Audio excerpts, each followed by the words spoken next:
this is the story, the fantastically true story, of Herbert A. Philbrick, who for 9 frightening years did lead 3 lives. Average citizen, high-level member of the Communist Party, and counter-spy for the Federal Bureau of Investigation. For obvious reasons, the names, dates, and places have been changed, but the story is based on fact. You are about to see the communists smuggle a comrade into the United States and the subversive methods used to ensure the success of their mission.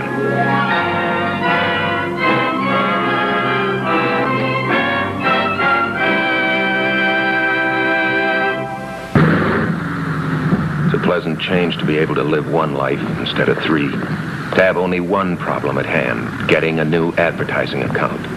No communists, no FBI. Better check with Western Union, see if there are any messages from the office, and then make your big sale. The advertising business is like anything else. 99% of the time it's you after the customer, no holds barred. But then there's that other 1% when the customer comes after you.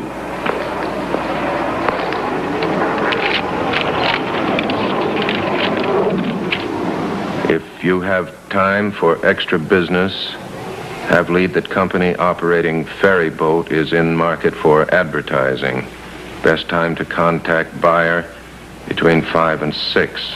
Signed, Associated. The office never signs telegrams Associated, but nobody knows that. Nobody but the FBI. It's good that the FBI's around, but you don't need them this time. Thank goodness. For a change, this is the advertising man at work, not the communist. It's a nice feeling, like finding a quarter in your pants cuff.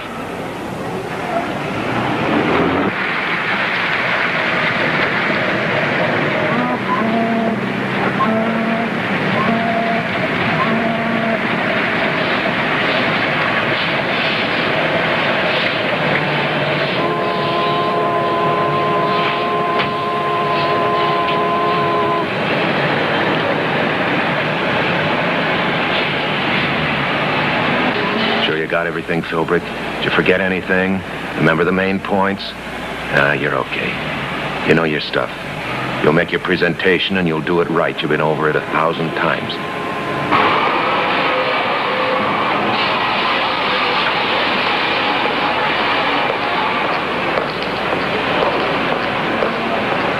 Now to find Mr. Baldwin and convince him.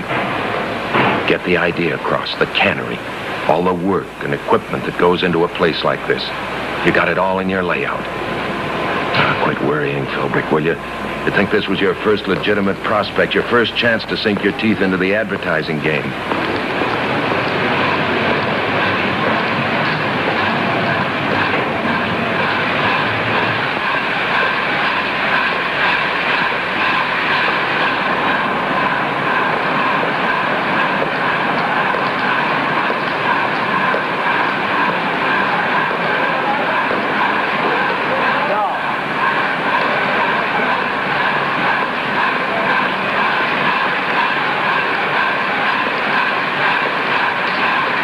This time it's strictly business for once. The pitch is the important thing. Mr. Baldwin? Or is it? I'm Herb Philbrick. Oh, glad to meet you. Sit down. How are you, sir? Thank you. Sorry to ask you to fly down on such short notice, but But the last time we met, the introduction wasn't quite so formal. It was just Comrade Herb meet Comrade William. And I thought I'd landed a new advertising account. Okay, comrade. Make it look real good. Let's have a look at those layouts.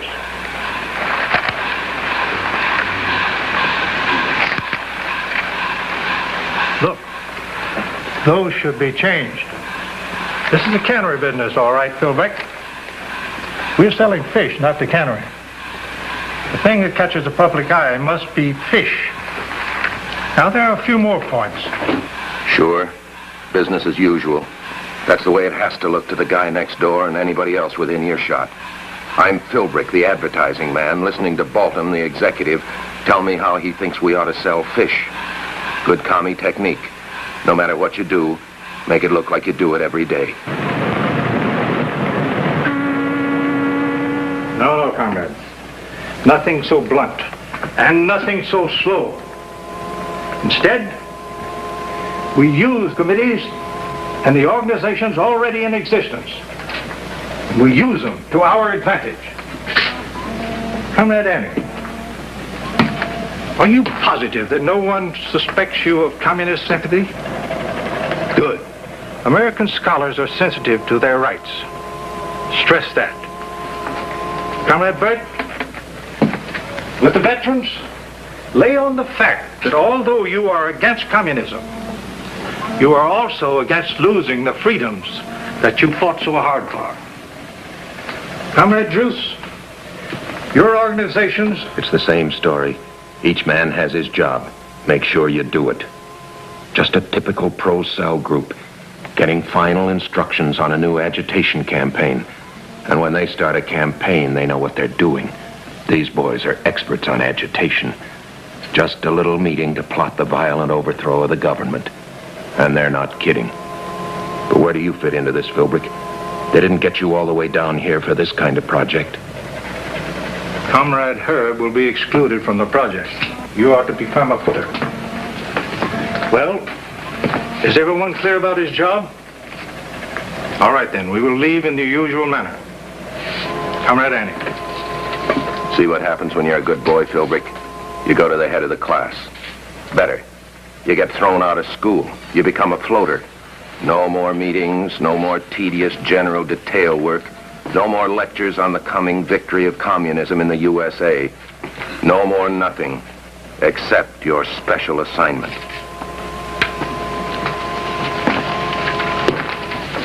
You will leave last. Yeah. We'll have a nice long chat about fish. Red fish.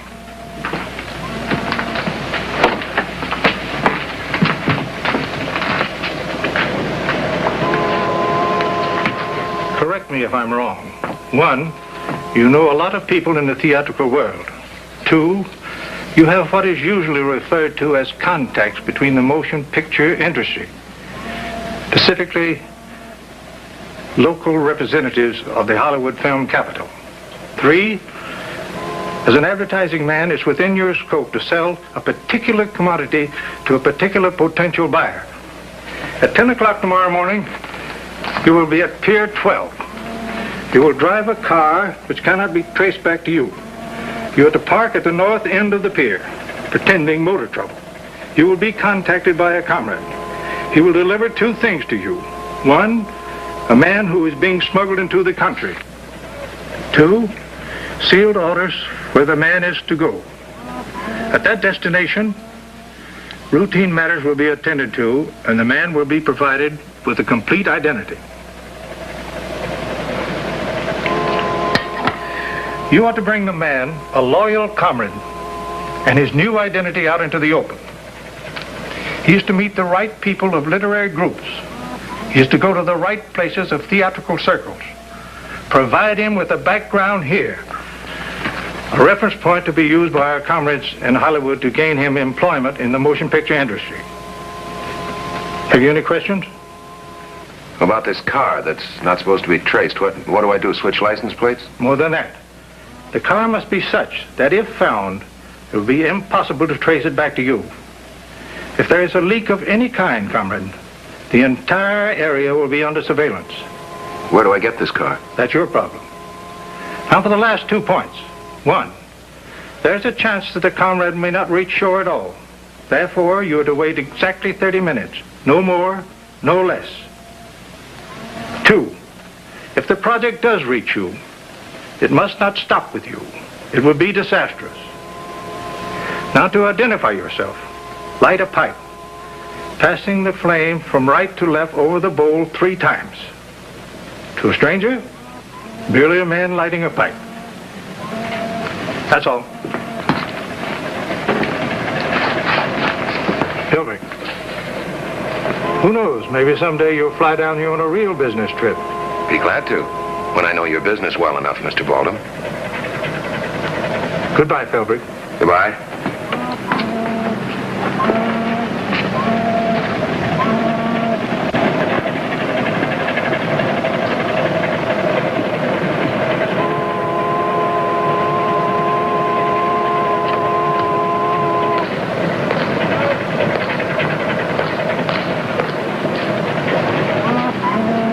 thought you wouldn't need the FBI, huh, Philbrick?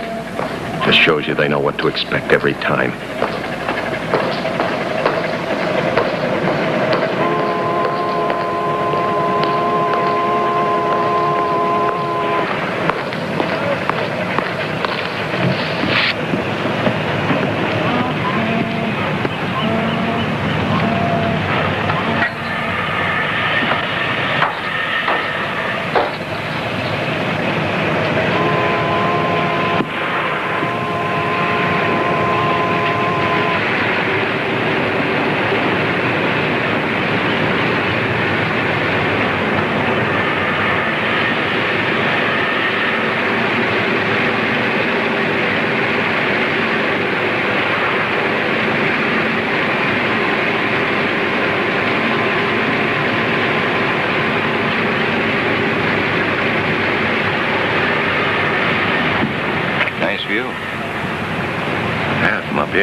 Besides all the other dirty work I've done for them, they want me to help them smuggle a red into the country. Hooray. What do you know about him? Nothing much. He's headed for the picture business eventually, if he gets there. This whole thing may not come off.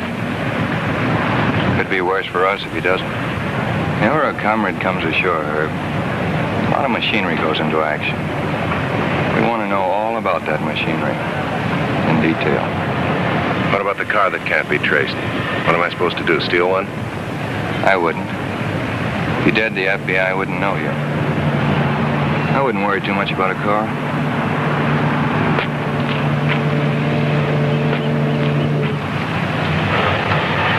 When the FBI wants to follow the commie machinery, then you can bet that this will be a smooth operation. You'll get off the boat and without a hitch. And when Henderson tells you not to worry too much about the car, you know the reason. You know the FBI well enough to realize they won't be stopped when they've got something on their mind. We'll have the car, Philbrick. And wouldn't the comrades be surprised if they knew it would be supplied by the FBI?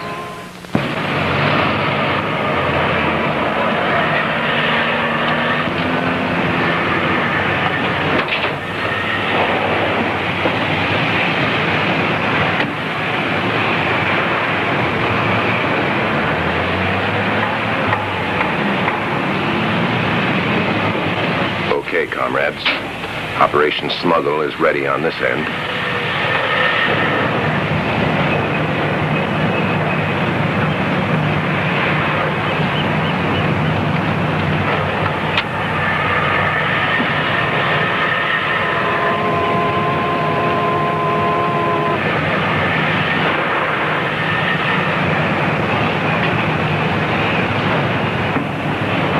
Need any help, mate? No, thanks. It's pretty bad, I guess. What seems to be the trouble? Battery's dead. No horn, no lights, no nothing. Maybe a push might help. I got my car down here a couple of blocks. I'll go and get it. No, I wouldn't put you to the trouble. Oh, it's no trouble at all. I've been in the same fix myself. I'll be back in 5 minutes. Well, but I can call a repair truck. I can do without good Samaritans. Okay, comrades. Our apple cart just got slightly upset.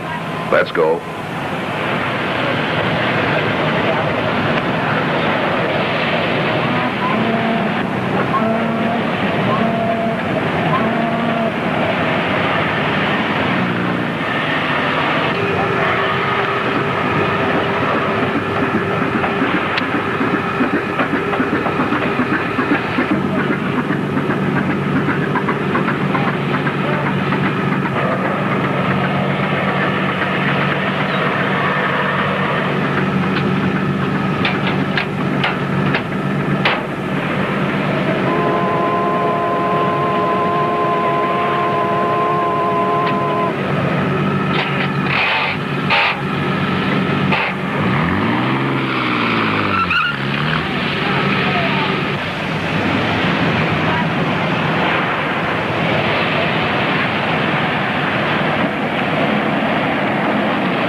No, smooth as silk. Good. your end? I don't know. The fellow wanted to help me with the car. He was coming back. This car can't be traced, can it? Not a chance. What makes you so sure? If I told you, I wouldn't be so sure. I don't get it. If the gentleman told you precisely why he was so positive this car could not be traced, he would be decreasing the secrecy involving the car, wouldn't he now? And thus be increasing the chance that it could be traced.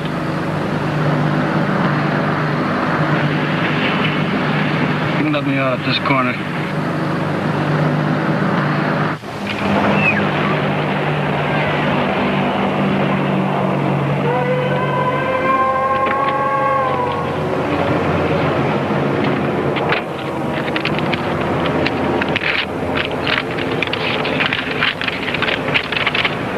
Go to 216 Meadow Lane.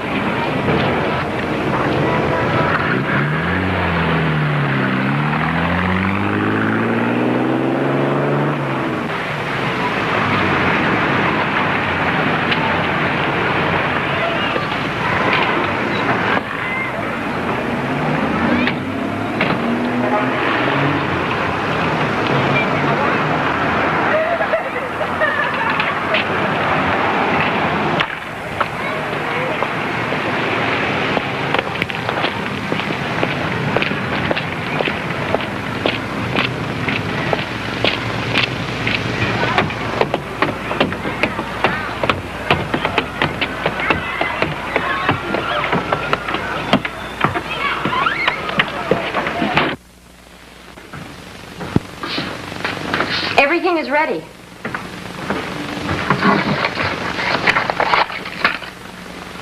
The comrades think of everything. Passport, a new phony name, Rudolph Droking, he calls himself. Bank account, pictures of his wife and children back home, graduated Oxford, steady churchgoer. Just a few things the comrades left out. Expelled from Oxford, kicked out of the church. Within 20 minutes after he sets foot on American soil, a complete prefabricated identity is supplied, even his motion picture and theater credits. A list of foreign associates and their acquaintances in this city. My husband has taken care of your clothes. You will stay with us tonight. Tomorrow, transportation will be arranged to the city. Then you take over, Philbrick. This is when your job really begins. Wow, look who else lives here. Good Samaritan, huh? Get shrewd, Philbrick. They've been that way for a long time. Tomorrow it starts in earnest. Rudy's introduction to my friends and acquaintances. We may as well make the ad club for lunch, Rudy, and that's only the beginning. Say the ad club, that's on 8th. Splendid. And please call me Rudy. Okay. Well, good night. Good night, Herb. Please call me Rudy. Sure. I'll do that little thing. We'll be pals. I'll take you every place, show you everything, introduce you to everyone. I'll be at your side every minute possible. I'll know you better than I know myself. And so will the FBI. Rudy. They say it's not what you know, but who you know. And where you meet him. They're so right. Mrs. Droking, may I present Mr. and Mrs. So-and-so, Miss such and such, Mr. Droking. It's remarkable. I never knew that people are so willing to accept a stranger at face value, plus a few vague lines of background. And if the stranger glitters with a continental theatrical history, they grab him like he's gold, proverbs notwithstanding. He's good at making speeches. He talks about his fascinating background. He's completely convincing. Everybody's impressed. Rudy's becoming an important figure. And in no time, he's a step beyond that. He's an intimate, on the inside, looking out, part and parcel of the great American open forum, the bull session. Midnight? I thought it was only 10. That's the sign of a very successful evening. Thank you, Eve. It's been wonderful. Good night. Good night. Good night, Herb. Good night. Nice to see you. Good night, Rudy. Good night, James. Good night. Certainly a very clever man. There's no doubt about that. See you again. It was wonderful, Eve. I just loved it. See you tomorrow morning, Herb. Yeah. Eva takes the kids to Sunday school at 10 o'clock.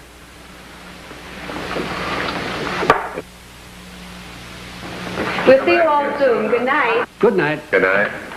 Good night, Roadies. Good night. Lovely time.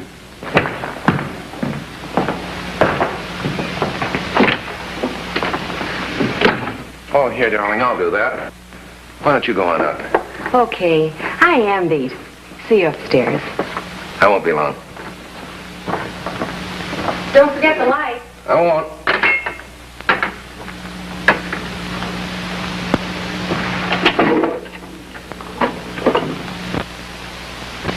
Good man shouldn't have any trouble getting a clear set of fingerprints off this. And the FBI have some good men, Rudy. And some big files with plenty of room for miscellaneous items under the heading alias Rudolph Droking. Items like foods, prefers meats extremely rare, has a craving for mandarin duck, French onion soup, watercress salad. Books, Shakespeare, Milton, Thomas Mann, Hemingway. If you ever stray, Rudy, they've got a few things to go on. And they're going to have a few more. And it starts again early in the morning. Maybe a chance to get a photograph of Rudolph Droking. He ought to be here any minute.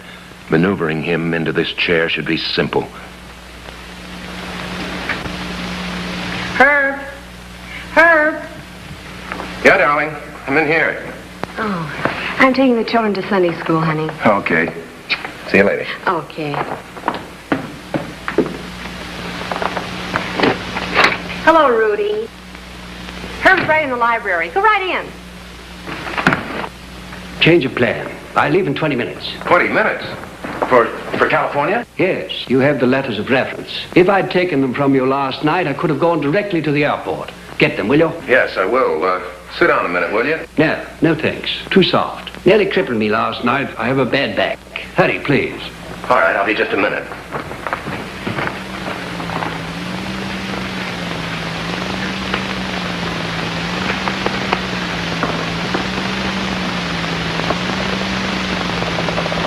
Add miscellaneous information. Alias Rudolph Droking has a bad back.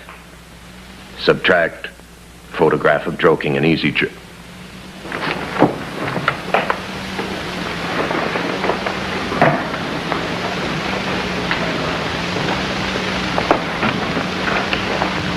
Correction. Add recent photograph of Droking near easy chair. Just as good.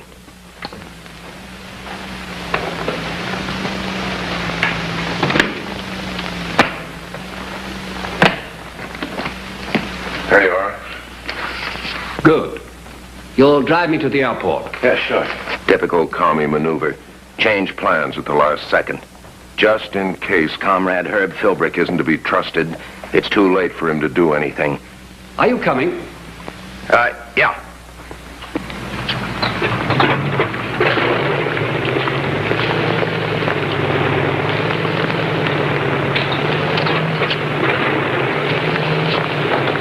Sure, the comrades hate long goodbyes. Long goodbyes are so sentimental. So far, so good, Rudy. For you and for me and the FB. Like I said, me and the FBI. They know everything I've told them, and a lot more.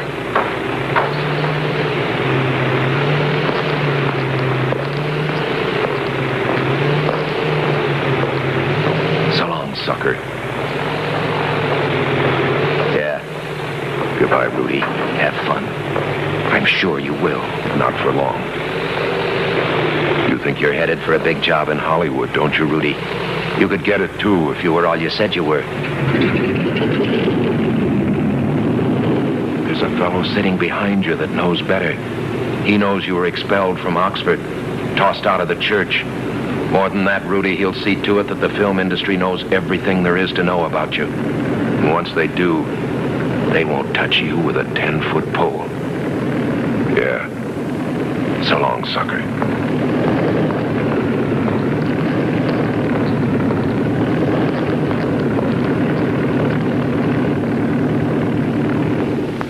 Many fine people have come to America from foreign lands and contributed substantially to the field of entertainment. When the communists tried to hide behind the clean records of this talented group, the authorities lost no time in clamping down on the operation. With this knowledge, the United States is continually willing and anxious to welcome people of other countries that they may add even more to their long list of achievements.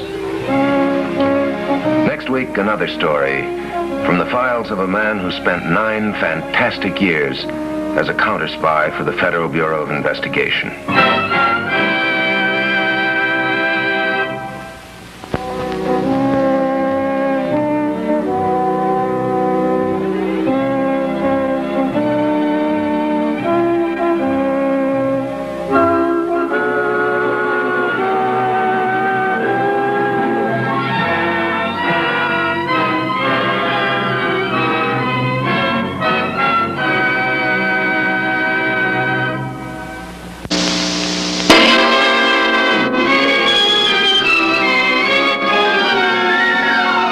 This is the story, the fantastically true story, of Herbert A. Philbrick, who for 9 frightening years did lead 3 lives. Average citizen, high-level member of the Communist Party, and counter-spy for the Federal Bureau of Investigation. For obvious reasons, the names, dates, and places have been changed, but the story